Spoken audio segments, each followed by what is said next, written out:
Dans l'immensité des steppes d'Asie centrale, balayées par les vents et marquées par les saisons extrêmes, naquit au XIIe siècle un enfant destiné à transformer le visage du monde. Temujin, qui deviendrait plus tard connu sous le nom de Gengis Khan.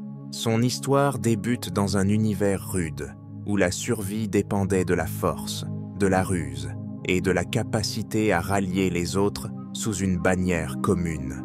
Temujin vit le jour vers l'an 1162, dans la région proche du fleuve Onon, sur les terres de la Mongolie actuelle.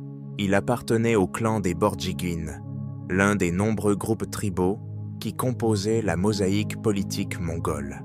Ces tribus étaient alors constamment en guerre, les unes contre les autres, formant et brisant des alliances au gré des circonstances. La vie dans la steppe n'était pas seulement un combat contre les éléments, mais aussi une lutte constante pour le pouvoir et la reconnaissance. Le père de Temujin, Yesugei, était un chef de clan respecté. Il avait lui-même consolidé sa position en utilisant des moyens militaires et politiques, mais cette stabilité fut de courte durée. Alors que Temujin n'avait que 9 ans, Yesugei fut empoisonné par des rivaux, laissant sa famille dans une situation précaire. Privée de son chef, la famille de Temujin fut rejetée par son propre clan et contrainte de survivre dans la pauvreté, chassant et cueillant pour subsister. Cette expérience d'abandon et de lutte dès l'enfance forgea chez Temujin une résilience exceptionnelle. Malgré les épreuves, Temujin ne renonça jamais à ses ambitions. Dès son adolescence, il chercha à nouer des alliances, à rassembler des partisans et à se construire un réseau de fidélité personnelle.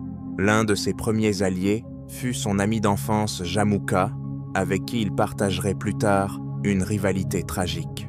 Grâce à une combinaison de diplomatie, de promesses et de générosité stratégique, Temujin attira à lui des guerriers issus de clans variés, notamment des clans considérés comme marginaux ou subordonnés par les élites tribales dominantes.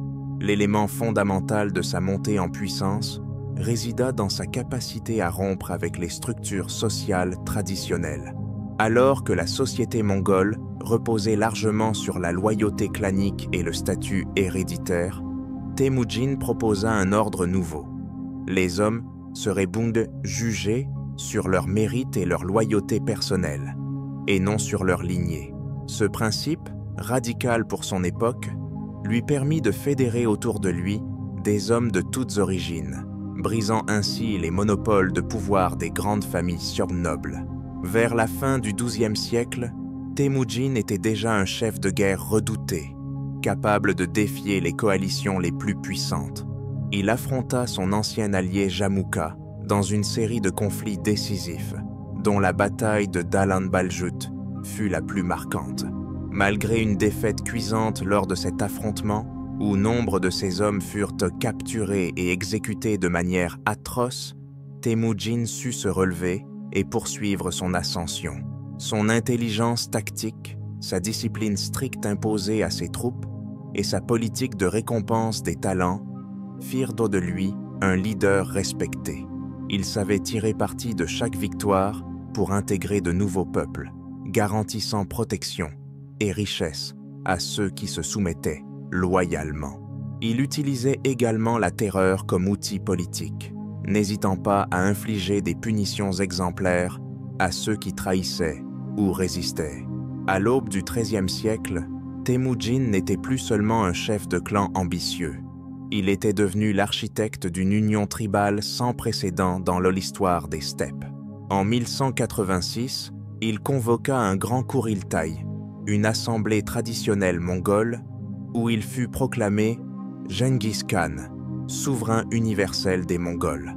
Ce moment fut à la fois l'aboutissement d'un parcours de survie, de lutte et de stratégie, et le point de départ d'un empire destiné à s'étendre sur des milliers de kilomètres. Ainsi s'acheva la première phase de la vie de Gengis Khan, celle de l'unification des tribus mongoles, d'un monde morcelé transformé en une force conquérante. Mais ce n'était là que le commencement. Les terres de Chine, de Perse et d'Europe allait Yongle bientôt ressentir le souffle des cavaliers de la steppe, menés par un homme dont la volonté ne connaissait ni bornes ni frontières. Après avoir été proclamé Gengis Khan lors du Kuriltai de 1186, Temujin entama la transformation de son alliance tribale en un véritable État structuré. Ce processus ne se limita pas à une simple domination militaire. Il s'agissait de créer une organisation politique stable, capable d'administrer des populations nombreuses et variées, dans un espace immense et mouvant. L'un de ses premiers actes en tant que souverain fut de réformer en profondeur les institutions traditionnelles mongoles. Il mit en place une hiérarchie militaire rigoureuse, divisant son armée en unités décimales, groupes de 10, 100, 1000 et 10 000 hommes.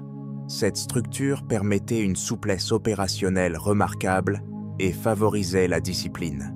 Chaque unité était dirigée par un chef nommé selon ses compétences, non selon sa naissance. Cette organisation servit aussi de base administrative. Les unités militaires devenaient également unités sociales, ce qui assurait un contrôle plus étroit de la population. Gengis Khan supprima l'importance politique des anciennes familles nobles, brisant l'ordre aristocratique en faveur d'un système fondé sur la loyauté personnelle. Il redistribua les terres et les troupeaux, récompensant ses partisans et punissant les traîtres. Ce système, bien que brutal, assurait une stabilité relative et une cohésion inédite entre des peuples longtemps divisés. En parallèle, Gengis Khan imposa des lois codifiées, rassemblées dans un ensemble connu sous le nom de Yasa. Ce code oral, bien que partiellement perdu, réglementait des aspects variés de la vie mongole: organisation militaire, discipline, vol, mariage, hospitalité, et même le traitement des animaux. Il visait à instaurer un ordre strict dans une société auparavant dominée par des coutumes changeantes et des vengeances tribales. Une autre réforme majeure fut l'instauration d'un service postal efficace. Gengis Khan mit en place un réseau de relais équestres appelé YAM, disposé à intervalles réguliers à travers tout le territoire mongol. Grâce à ce système, les informations circulèrent rapidement, permettant au pouvoir central de rester informé des événements même dans les régions les plus éloignées. Sur le plan religieux, Gengis Khan adopta une politique de tolérance. Lui-même adepte du tangrisme, il permit aux chamans, bouddhistes, musulmans, chrétiens et taoïstes de pratiquer librement leur foi. Cette attitude pragmatique favorisait la paix intérieure et facilitait l'intégration des peuples de conquis.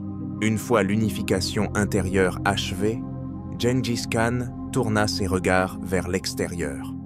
Le premier grand objectif fut la Chine du Nord, dominée alors par la dynastie des Jin, une puissance militaire établie depuis des générations. Les relations entre les Mongols et les Jin étaient là déjà tendues. Les Jin avaient longtemps manipulé les tribus de la steppe à leur profit, encourageant les rivalités internes. En 1192, les hostilités commencèrent. Gengis Khan lança plusieurs campagnes contre les Jin, s'appuyant sur des tactiques de mobilité extrême, de feinte et de terreur psychologique. Les villes fortifiées, peu habituées à ces méthodes de guerre, tombèrent les unes après les autres. La cavalerie mongole, légère, rapide et disciplinée, s'adaptait parfaitement aux vastes plaines du nord de la Chine. Gengis Khan intégra aussi des spécialistes parmi les prisonniers de guerre. Ingénieurs chinois, artisans, scribes et même médecins furent incorporés à l'appareil militaire et administratif mongol. Cette pratique allait devenir systématique dans les campagnes futures, renforçant le potentiel du jeune empire. L'assaut contre les Jin dura plusieurs années, alternant sièges, batailles ouvertes et retraites stratégiques. Gengis Khan savait que la guerre d'usure affaiblirait l'ennemi plus sûrement qu'une confrontation frontale. En exploitant les divisions internes du royaume Jin et en coupant ses lignes d'approvisionnement, il parvint à isoler les grandes cités et à les soumettre progressivement. La chute de Zhongdu, capitale des Jin, marqua un tournant décisif. Même si la dynastie n'était pas encore totalement vaincue, le prestige mongol atteignit alors un niveau sans précédent. Le monde chinois découvrait avec stupeur la puissance d'un ennemi venu des steppes, qui ne se contentait plus de raids, mais visait désormais l'édification d'un empire durable. À ce stade, Gengis Khan était devenu plus qu'un conquérant. Il était l'architecte d'un ordre nouveau, basé sur la mobilité, la discipline, la méritocratie et une vision globale du pouvoir. Son autorité s'étendait sur des milliers de kilomètres, de la taïga sibérienne au désert, du Gobi, des monts Altaï aux portes de la Mandchourie. Mais pour Gengis Khan, la conquête ne devait pas s'arrêter à la Chine. D'autres horizons s'ouvraient à lui, les oasis d'Asie centrale, les royaumes de musulmans, et au-delà, les terres inconnues d'Occident. L'empire mongol ne faisait que commencer son ascension. Après ses victoires éclatantes contre la dynastie Jin, Gengis Khan orienta ses ambitions vers l'ouest. L'Asie centrale, riche en routes commerciales et carrefour de civilisation, représentait un objectif stratégique majeur. Elle abritait une série de royaumes musulmans prospères, parmi lesquels l'un des plus puissants était l'empire des Khwarezmiens, dirigé par le Shah Allah ad-Din Muhammad. À l'origine, Gengis Khan ne cherchait pas la guerre avec les Khwarezmiens. Il enviait leur richesse, mais préférait l'intégration économique à la confrontation directe. En 1218, il envoya une mission diplomatique dans le but d'établir des relations commerciales stables. L'ambassade mongole arriva avec des cadeaux et des lettres, exprimant le souhait de coopérer pacifiquement. Cependant, la situation prit un tournant dramatique lorsque l'un des gouverneurs du Shah fit arrêter et exécuter les membres de la délégation mongole, soupçonnés d'espionnage. Gengis Khan tenta alors une dernière manœuvre diplomatique en envoyant 3 émissaires auprès du Shah lui-même. Cette tentative fut également rejetée. L'un des émissaires fut tué, les 2 autres mutilés et renvoyés. Cette insulte, dans le code d'honneur mongol, justifiait une vengeance totale. La campagne contre l'empire khwarezmien commença en 1219. Gengis Khan mobilisa une armée d'environ 200 000 hommes, divisés en plusieurs corps capables d'opérer de manière autonome sur un vaste territoire. L'avancée mongole fut rapide, méthodique et impitoyable. Les grandes villes fortifiées, comme Otrar, Bukhara, Samarcande et Nishapur, tombèrent l'une après l'autre. Le génie militaire de Gengis Khan résidait dans sa capacité à combiner ruse, vitesse et terreur. Il utilisait des éclaireurs pour semer la confusion, envoyait de faux détachements pour attirer l'ennemi dans des pièges et offrait parfois la reddition pour éviter les combats directs, tout en punissant sévèrement les villes qui résistaient seulement. À Bukhara, après avoir pris la ville, il réunit les notables dans la mosquée principale et leur déclara que le destin ne dépendait ni des murailles, ni de leurs prières, mais de la volonté du ciel. Ce geste symbolique montrait que Gengis Khan ne se contentait pas de vaincre militairement. Il voulait aussi affirmer une suprématie idéologique. Le Shah, incapable de défendre efficacement son empire, prit la fuite vers l'ouest, poursuivi par les détachements mongols. Il mourut peu après, laissant son fils tenter en vain de rallier les dernières forces disponibles. Mais l'empire khwarezmien, désorganisé et divisé, ne pouvait plus opposer de résistance sérieuse. L'occupation de ces vastes territoires donna à Gengis Khan accès aux richesses de l'Asie centrale. Or, soie, chevaux, mais aussi des techniciens, des artisans, des érudits. Il fit déporter des milliers de personnes vers la Mongolie et les nouveaux centres administratifs de l'Empire, intégrant les compétences locales au service de son projet impérial. Cette conquête marqua également une étape dans l'évolution du pouvoir mongol. Gengis Khan comprit qu'il devait administrer, pas seulement conquérir. Il nomma des gouverneurs locaux sous surveillance mongole, établit des impôts réguliers, protégea les caravanes et encouragea la circulation des biens et des idées.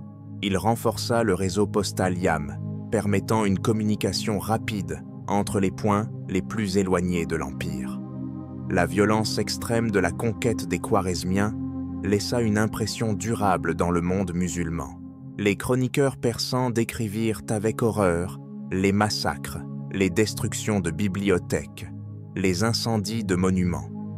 Mais certains témoignages évoquèrent aussi l'efficacité de l'ordre mongol instauré après la guerre. En seulement 2 ans, Gengis Khan avait anéanti l'un des plus grands empires de son temps. Il démontrait que la puissance mongole n'était pas un phénomène local, limité aux steppes, mais une force capable de remodeler des civilisations entières. À la suite de cette campagne, Gengis Khan envoya des détachements explorer plus à l'ouest jusqu'au Caucase et aux frontières de la Russie. Ces premières incursions préfiguraient de futures expéditions plus ambitieuses menées plus tard par ses fils et petits-fils. L'empire mongol devenait une réalité continentale. Ce qui avait commencé comme une unification tribale s'était transformé en un système impérial sans précédent, dont l'autorité s'étendait désormais de la Chine jusqu'à la Perse. Et Gengis Khan, déjà vieux, mais encore infatigable, regardait encore plus loin. Après la conquête de l'empire khwarezmien, Gengis Khan retourna brièvement en Mongolie pour consolider son autorité et réorganiser ses territoires. Malgré l'immensité de l'empire désormais sous son contrôle, il ne relâcha ni sa vigilance ni son ambition. Il savait que maintenir un tel ensemble exigeait une administration efficace, une armée disciplinée et surtout une succession claire. Durant les premières années suivant la guerre en Asie centrale, Gengis Khan entreprit de redistribuer les terres de conquise à ses fils et à ses généraux, les plus fidèles. Il conserva le pouvoir suprême, mais institua un système de fiefs autonomes, supervisé par des commandants issus de sa lignée ou de son entourage proche. Cette structure permettait de gérer un empire décentralisé tout en conservant une unité politique sous son autorité. L'un de ses objectifs prioritaires fut de sécuriser les frontières de l'empire. Il lança des campagnes contre des tribus nomades encore hostiles dans les steppes de l'Altaï et au nord de la Chine. Ces opérations, bien que moins spectaculaires que les grandes guerres contre les Khwarezmiens ou les Jin, furent essentielles pour stabiliser l'arrière-pays et empêcher d'éventuelles insurrections. Pendant ce temps, les contacts entre les Mongols et les royaumes européens commencèrent à se multiplier, même si à ce stade, ils restaient limités à des émissaires isolés ou à des rumeurs. L'Europe occidentale, encore marquée par les croisades et les conflits internes, ignorait largement la nature réelle de la puissance mongole. Certains croyaient même que Gengis Khan était un roi chrétien d'Orient, issu des légendes du prêtre Jean. Parallèlement, Gengis Khan poursuivit la guerre contre la dynastie Jin, qui n'avait pas encore été totalement soumise. Bien que leur capitale ait été prise, les Jin conservaient des bastions dans le sud de la Mandchourie et dans le nord de la Chine. Entre 1220 et 1226, les Mongols menèrent une série de campagnes pour achever leur domination sur la région. Ces opérations furent caractérisées par une amélioration constante des tactiques de siège. Les ingénieurs chinois, capturés ou recrutés lors des précédentes campagnes, furent mis à contribution pour construire des machines de guerre, trébuchets, tours mobiles, béliers. Grâce à ces innovations, les Mongols parvinrent à prendre des villes auparavant jugées imprenables. L'armée mongole, qui au départ excellait surtout dans la guerre de mouvement, devint ainsi capable de mener de véritables sièges prolongés. Cette évolution témoignait de l'adaptabilité du système militaire conçu par Gengis Khan. il n'hésitait pas à intégrer des compétences étrangères pour renforcer l'efficacité de ses forces. Sur le plan intérieur, il poursuivit la codification des lois. Le yassa, bien que souvent transmis oralement, était régulièrement complété par de nouvelles règles. La peine pour vol, désobéissance ou trahison restait sévère, mais les lois encourageaient aussi l'ordre public, la protection des commerçants et la liberté religieuse. La route de la soie, artère vitale du commerce eurasiatique, fut réorganisée sous contrôle mongol. Des garnisons furent établies au point stratégique, les bandits éliminés et les taxes uniformisées. Le commerce entre la Chine, l'Asie centrale, le Moyen-Orient et, dans une moindre mesure, l'Europe connut une nouvelle prospérité. Les marchands, qu'ils soient musulmans, bouddhistes ou chrétiens, circulaient plus librement qu'auparavant, sous la protection du sceau impérial mongol. Vers la fin de sa vie, Gengis Khan entreprit une dernière campagne contre les Tangoutes, un peuple tibéto-mongol qui contrôlait un royaume indépendant à l'ouest de la Chine. Les Tangoutes avaient refusé de participer aux campagnes mongoles contre les Jin et les Khwarezmiens, ce que Gengis Khan considérait comme une insulte à son autorité. Cette expédition fut rude, marquée par un terrain difficile, des combats prolongés et une forte résistance. Toutefois, fidèle à sa méthode, Gengis Khan appliqua une tactique d'encerclement progressif, coupant les approvisionnements ennemis et forçant les villes à la capitulation. C'est durant cette campagne, en 1227, que Gengis Khan tomba gravement malade. Les circonstances exactes de sa mort restent obscures. Certains parlent de blessures au combat, d'autres d'une chute de cheval ou d'une infection.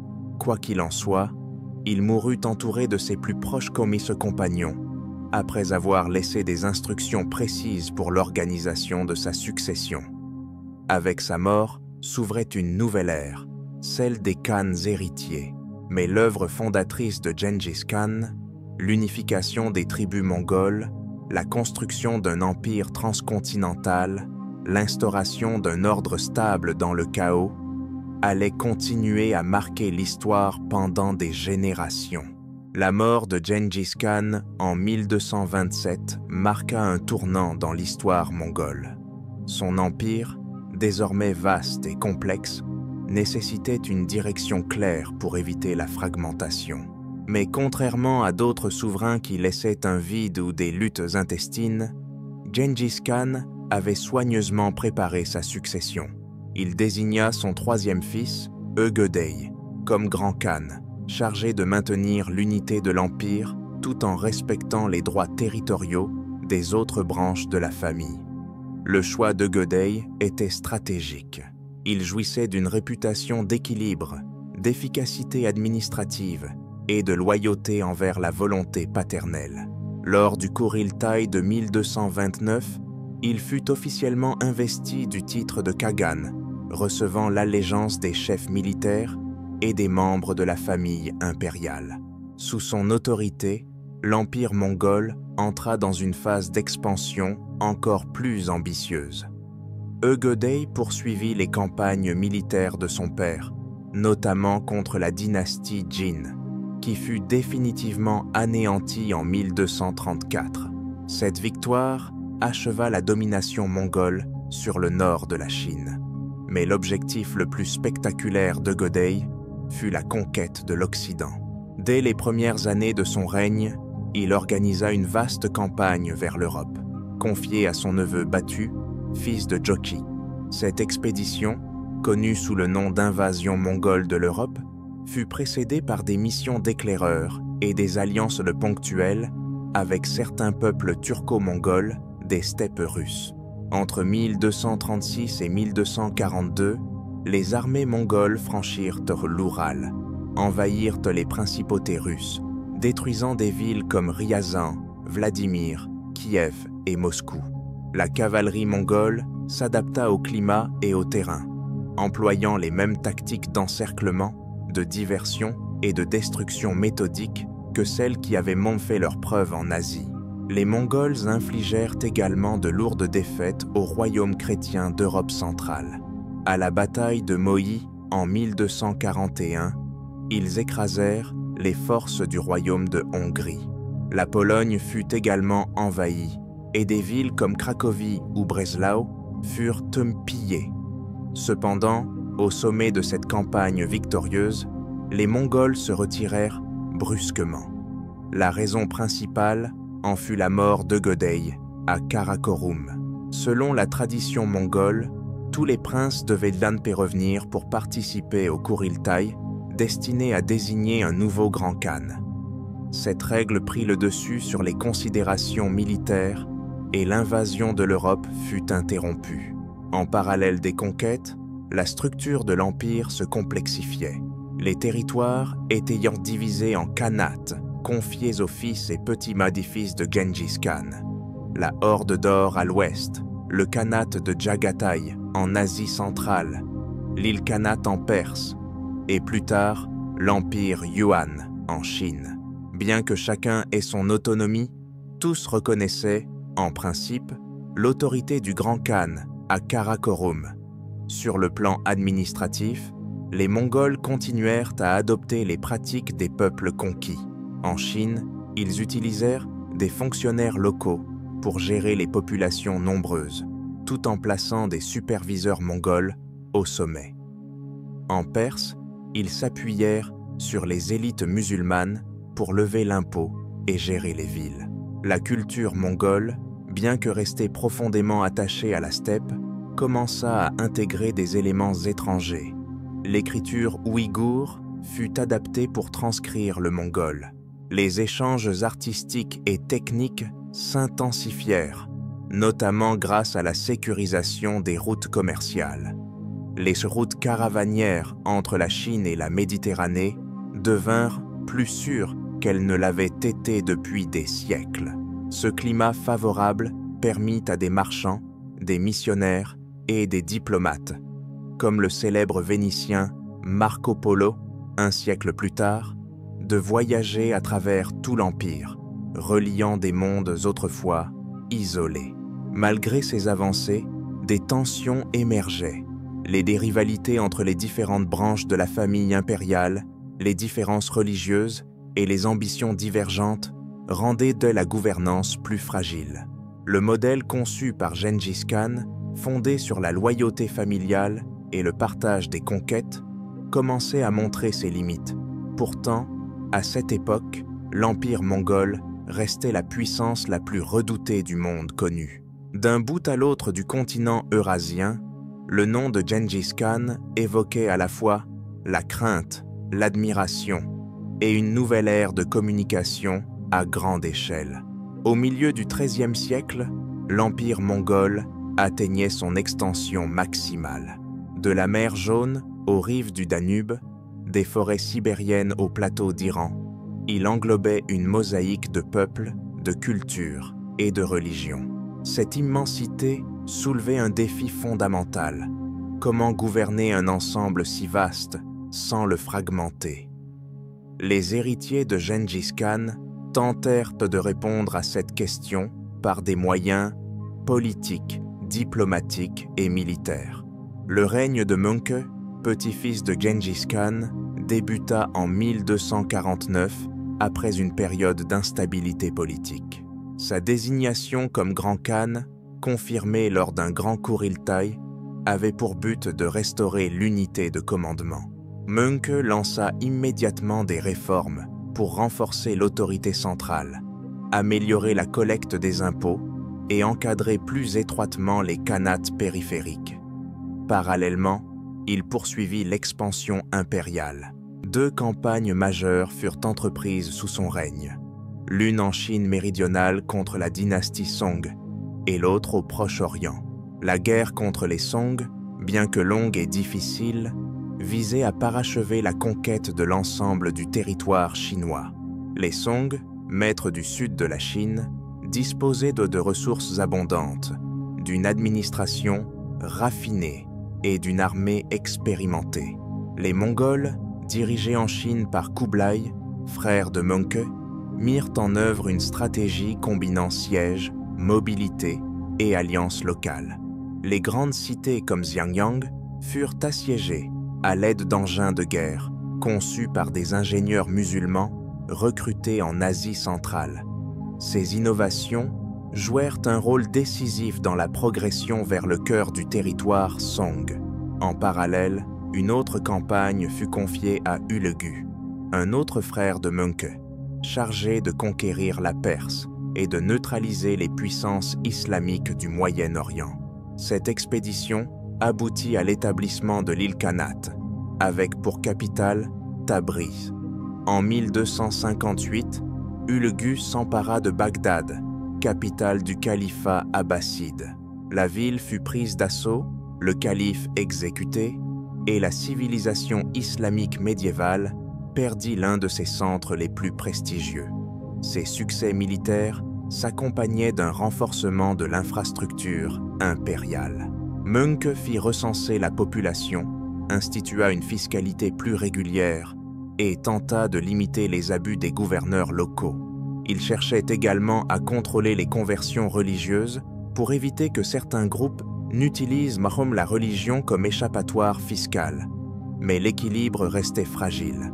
La rivalité entre Kublai et Arik Böke, deux petits-offices de Genghis Khan, couvait depuis plusieurs années. À la mort de Mengke, en 1259, elle éclata au grand jour. Les deux prétendants convoquèrent chacun leur propre Kuriltai, marquant la division entre la faction orientale, représentée par Kublai, et la faction traditionnelle de la steppe, soutenant Arik Böke. La guerre civile dura plusieurs années. Finalement, Kublai l'emporta, mais le prix fut élevé. L'unité de l'Empire était désormais brisée en pratique, même si elle subsistait en théorie. Chaque khanat poursuivait ses propres intérêts, bien que tous continuassent à revendiquer leur légitimité au nom de Genghis Khan. Kublai, devenu Grand Khan, fonda en 1264 la dynastie Yuan et s'installa à Dadu, la future Pékin. Il adopta une politique de sinisation partielle, tout en maintenant les privilèges de l'aristocratie mongole. L'administration fut progressivement transformée, incorporant des fonctionnaires chinois, turcs, tibétains et persans. Le pouvoir mongol se fondait désormais dans une nouvelle forme d'empire sino-mongol. Loin de la Chine, les autres khanats suivaient de leur propre trajectoire. La Horde d'Or développait des liens avec les royaumes aromslaves et les principautés russes. Le khanat de Jagatai conservait une structure plus traditionnelle, tandis que l'Ilkhanat adoptait progressivement l'islam. Malgré la diversité croissante de leur politique, tous ces États continuaient à se réclamer de l'héritage de Genghis Khan. Sa figure restait le ciment symbolique d'un monde désormais fragmenté, mais encore marqué par les lois, les institutions et les principes posés par le fondateur. Alors que le XIIIe siècle touchait à sa fin, l'empire mongol n'était plus l'unité compacte qu'avait forgée Genghis Khan, mais ses ramifications s'étendaient encore sur une large partie de l'Eurasie. Son modèle avait inspiré de nouvelles formes de gouvernance, stimulé les échanges et redéfini les frontières du monde connu. Au début du XIVe siècle, l'empire mongol, bien qu'éclaté en plusieurs entités indépendantes, demeurait une force majeure dans le monde eurasien.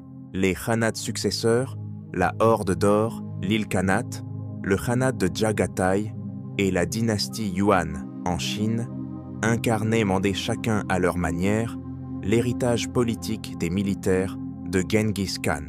Cependant, les différences culturelles, religieuses et stratégiques entre eux ne cessèrent de s'approfondir. Sous le règne de Kublai Khan, la Chine connut une période de relative prospérité. La dynastie Yuan mit en place un système administratif efficace, favorisant le commerce, l'agriculture et les grands travaux publics.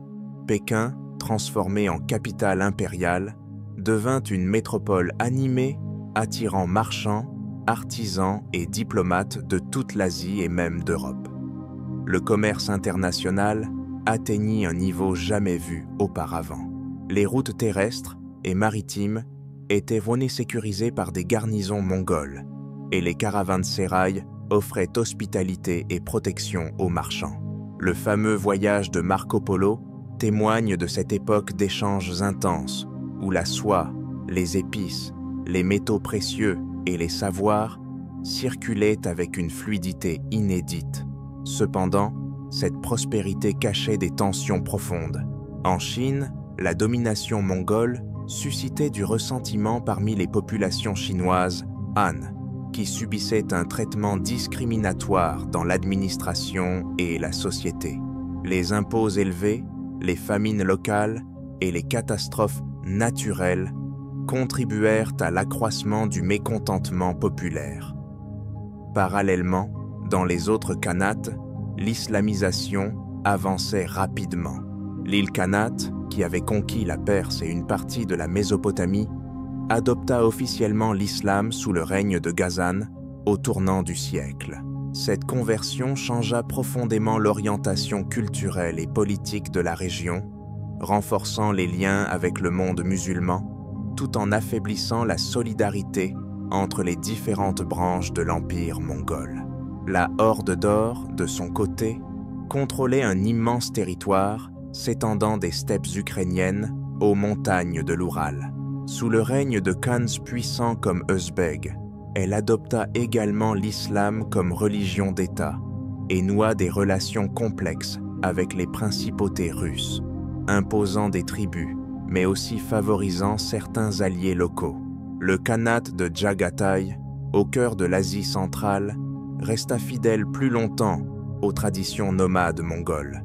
Toutefois, il connut des divisions internes entre factions favorables à l'islamisation et partisans des coutumes ancestrales. Ces tensions affaiblirent progressivement le khanat, ouvrant la voie à l'émergence de nouveaux pouvoirs régionaux. À mesure que le temps passait, le souvenir de Gengis Khan demeurait vénéré, mais son modèle politique perdait de sa cohérence. Chaque khanat poursuivait désormais ses propres intérêts, souvent en conflit avec ceux de ses voisins.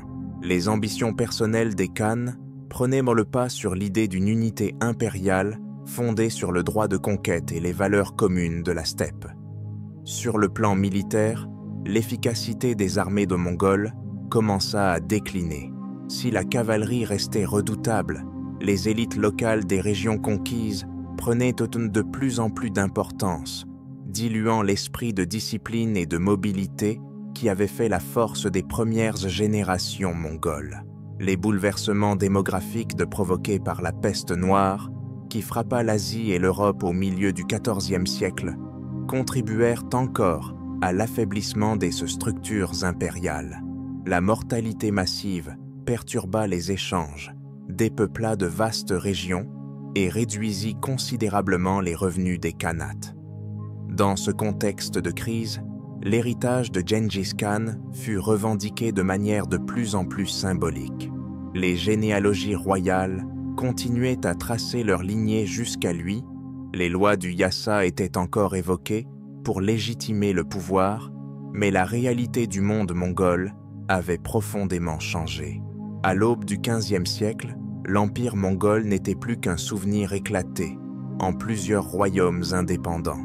Pourtant, l'impact de Gengis Khan continuait à modeler l'Eurasie, par les routes commerciales qu'il avait sécurisées, par les traditions administratives qu'il avait instaurées, et par l'idée même qu'un pouvoir pouvait unir des continents entiers sous une seule autorité. Alors que le XVe siècle avançait, les derniers vestiges de l'empire de Gengis Khan s'étaient transformés en une mosaïque d'États rivaux et autonomes. Pourtant, le souvenir du grand Khan demeurait vivant dans l'imaginaire collectif. Des chefs de guerre, des souverains et même de simples nomades continuaient de revendiquer leur appartenance spirituelle à son héritage. En Chine, la dynastie Yuan, fondée par Kublai Khan, avait été renversée par la révolte populaire menée par Zhu Yongzhang, fondateur de la dynastie Ming en 1368. Les Mongols furent repoussés vers les steppes du nord où ils constituèrent ce que l'on appelle désormais la dynastie des Yuan du Nord. Bien que considérablement affaiblie, cette entité conserva la prétention au titre d'empereur de Chine, perpétuant symboliquement la lignée de Gengis Khan. Dans les steppes de Mongolie, les descendants directs de Gengis Khan maintinrent leur pouvoir sur un territoire fragmenté. Divers clans locaux, souvent en guerre les uns contre les autres, invoquaient encore le Yassa comme source de légitimité, même si son contenu réel s'était largement perdu au fil des siècles. À l'ouest, la Horde d'Or connaissait également un déclin irréversible. Les querelles dynastiques affaiblirent son autorité sur les principautés russes, qui commencèrent à s'affranchir progressivement du tribut imposé depuis le XIIIe siècle. La montée en puissance de Moscou, sous Ivan III, marqua le début d'une ère nouvelle où le joug mongol allait peu à peu disparaître de la Russie. L'Ilkhanate, qui avait dominé la Perse et une partie du Moyen-Orient, s'était déjà fragmenté dès la fin du XIVe siècle, ouvrant la voie à l'émergence de dynasties locales comme celle des Timourides. Tamerlan ou Timur, bien qu'originaire du monde turco-mongol et se réclamant de Gengis Khan par sa femme, ne fut pas un descendant direct. Toutefois, il exploita habilement l'héritage du grand Khan pour légitimer ses conquêtes. Timur chercha à recréer un empire inspiré du modèle mongol, mais adapté aux réalités de son temps.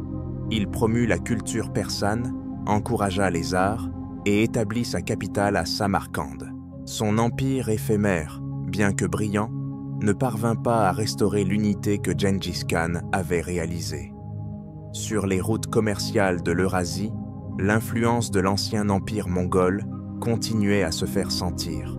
Les infrastructures créées pour faciliter le commerce, relais, routes sécurisées, marchés, avaient jeté les bases de réseaux transcontinentaux qui subsisteraient encore longtemps après la disparition politique des khanates. La transmission des connaissances s'était également accélérée grâce à l'espace mongol. Des techniques agricoles, des savoirs médicaux, des inventions comme la poudre à canon ou l'imprimerie voyagèrent de plus rapidement grâce à l'ouverture instaurée par l'empire de Gengis Khan.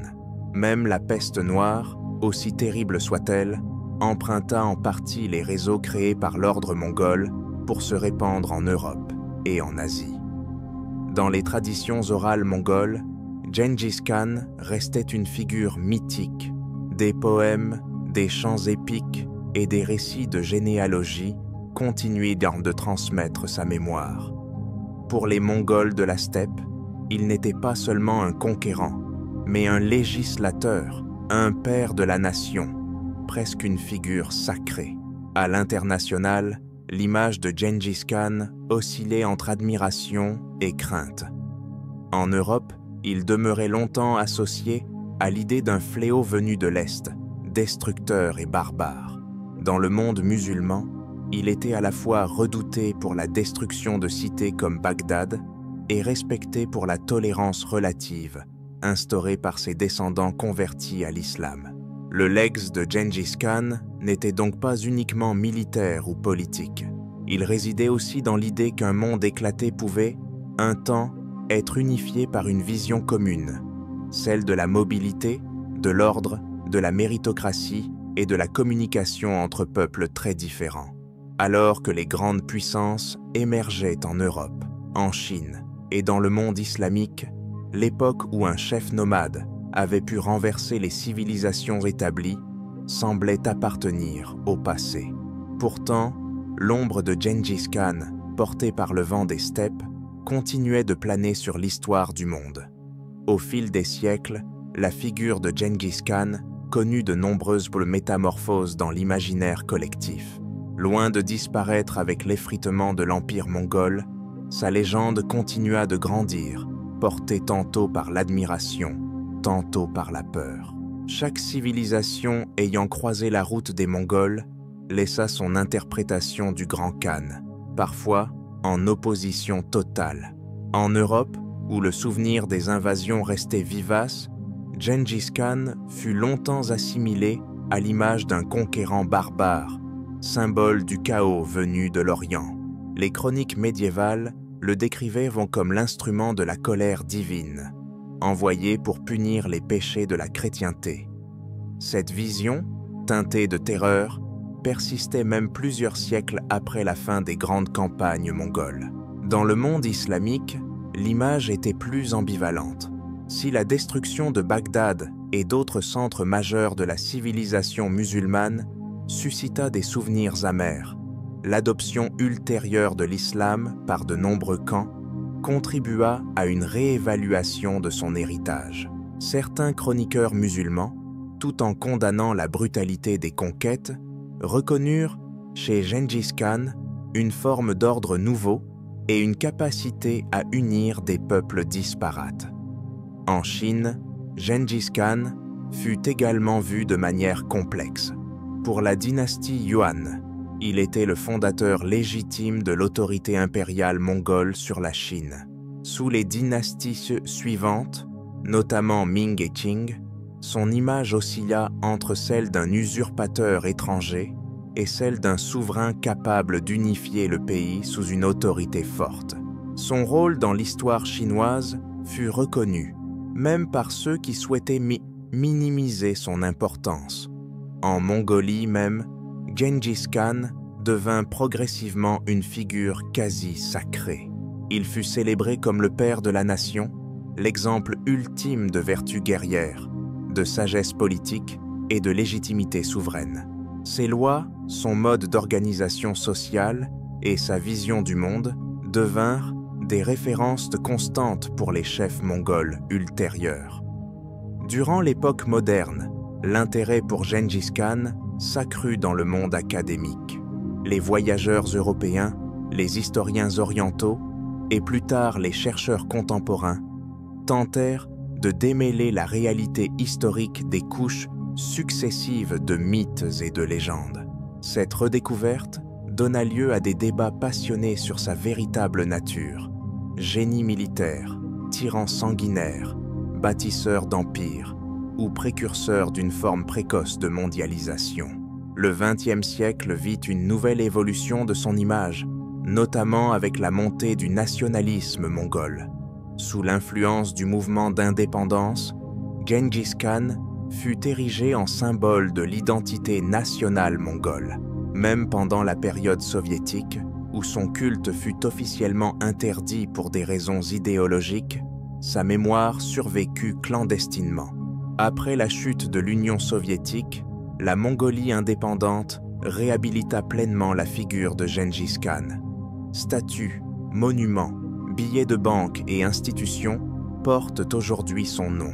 L'aéroport international de Oulan-Bator est baptisé de son nom, tout comme de nombreuses universités et places publiques. Il était perçu comme un modèle d'unité nationale et d'ambition visionnaire. Paradoxalement, l'Occident moderne a aussi redécouvert Gengis Khan sous un jour nouveau.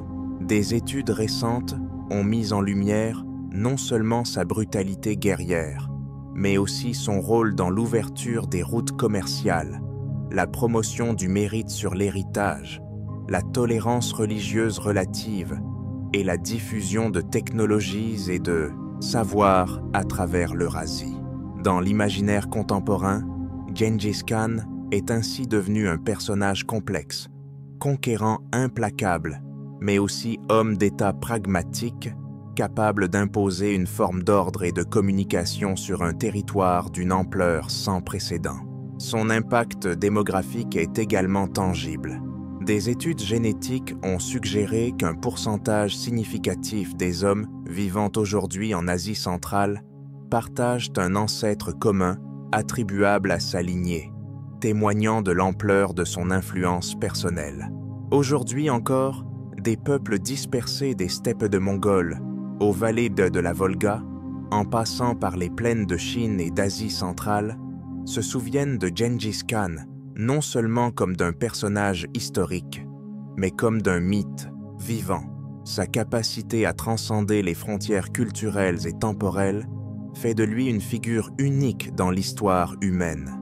À l'aube du XXIe siècle, la figure de Gengis Khan continue de fasciner historiens, écrivains et artistes du monde entier. Son héritage, loin de se limiter aux conquêtes militaires, a façonné durablement la géopolitique, les échanges culturels et les sociétés d'une vaste partie du globe. L'ampleur de l'empire qu'il bâtit reste inégalée. Jamais auparavant, ni depuis, un seul homme n'a réuni sous son autorité directe un territoire aussi vaste, allant des rives du Pacifique aux steppes de l'Ukraine, des forêts sibériennes aux montagnes de l'Hindou-Kush. Cette réalisation, qui aurait pu être éphémère, établit au contraire des bases durables pour le commerce, la diplomatie et la transmission du savoir. Sous l'empire mongol, des routes commerciales sûres permirent la circulation des biens, mais aussi des idées. La route de la soie connut une seconde apogée, reliant la Chine, l'Inde, le Moyen-Orient et l'Europe. Les innovations techniques, les croyances religieuses et les styles artistiques circulèrent plus librement, créant une véritable dynamique de mondialisation avant l'heure. La tolérance religieuse promue par Gengis Khan fut un facteur de stabilité essentiel dans un empire aussi hétérogène. Bouddhistes, musulmans, chrétiens nestoriens, taoïstes et chamans vivaient côte à côte, chacun ayant la liberté de pratiquer son culte tant qu'il respectait l'autorité politique mongole. Ce pragmatisme permit d'éviter de nombreux conflits religieux internes qui auraient pu déstabiliser l'empire. En matière de gouvernement, Gengis Khan posa les jalons d'une administration méritocratique. Bien qu'il soit issu d'une culture profondément attachée aux traditions de la steppe, il comprit l'importance d'intégrer des talents étrangers. Chinois, Persans, Ouïghours, Turcs et Slaves furent recrutés pour administrer l'empire, apportant leurs connaissances en matière de droit, de finance et d'organisation. Le droit mongol, codifié dans le Yasa, introduisit des concepts qui allaient marquer durablement les territoires conquis, protection des ambassadeurs, sécurité des marchands, importance du serment et de la parole donnée, centralisation de l'autorité judiciaire. Ces principes inspirèrent, directement ou indirectement, de nombreuses pratiques administratives ultérieures. Le modèle militaire de Gengis Khan, fondé sur la mobilité, la discipline et la stratégie d'encerclement, influença également profondément l'art de la guerre. Les armées les Mongols inspirèrent tant l'Europe médiévale que les puissances musulmanes et asiatiques, forçant leurs adversaires à repenser leurs tactiques. Sur le plan démographique, les migrations et les déplacements de population ordonnés par Gengis Khan et ses successeurs contribuèrent à un métissage culturel intense, particulièrement en Asie centrale. Les grandes métropoles de l'époque, telles que Samarcande, Pékin et Bagdad, devinrent des carrefours de civilisation. Cependant, l'héritage de Gengis Khan n'est pas sans controverse. Les destructions massives, les massacres de populations entières et l'annihilation de cités prestigieuses soulèvent des débats éthiques parmi les historiens modernes. Faut-il admirer le génie politique des militaires du Khan ou condamner la brutalité de ses méthodes? Peut-être faut-il comprendre Gengis Khan dans le contexte de son temps. Un monde brutal où la survie imposait la force, mais où la vision d'un ordre supérieur émergeait déjà derrière les conquêtes. Un ordre qui, malgré ses imperfections, permit pendant plusieurs décennies une ère de relative paix à travers une grande partie de l'Eurasie, ce que les historiens appellent aujourd'hui la Pax Mongolica. Aujourd'hui, en Mongolie, Gengis Khan est omniprésent. Sa silhouette orne les billets de banque, ses statues dominent les places publiques et son nom est prononcé avec un respect quasi religieux. Il est devenu l'incarnation de l'identité nationale, de la résilience et de la fierté d'un peuple qui, malgré les siècles de domination étrangère, n'a jamais oublié ses origines. À travers le monde, son influence reste vivante, non seulement dans les livres d'histoire, mais dans l'organisation des échanges, dans les techniques de gouvernance et dans l'idée même qu'un empire, pour être durable, doit être aussi fluide que ferme, aussi ouvert que discipliné. Ainsi, à cheval sur les steppes infinies, Gengis Khan continue de chevaucher l'imaginaire humain. Sa vie, son œuvre et son héritage rappellent donc que l'histoire n'est jamais linéaire, que la destruction peut engendrer la renaissance, et que même les plus humbles origines peuvent même donner naissance aux plus vastes épopées.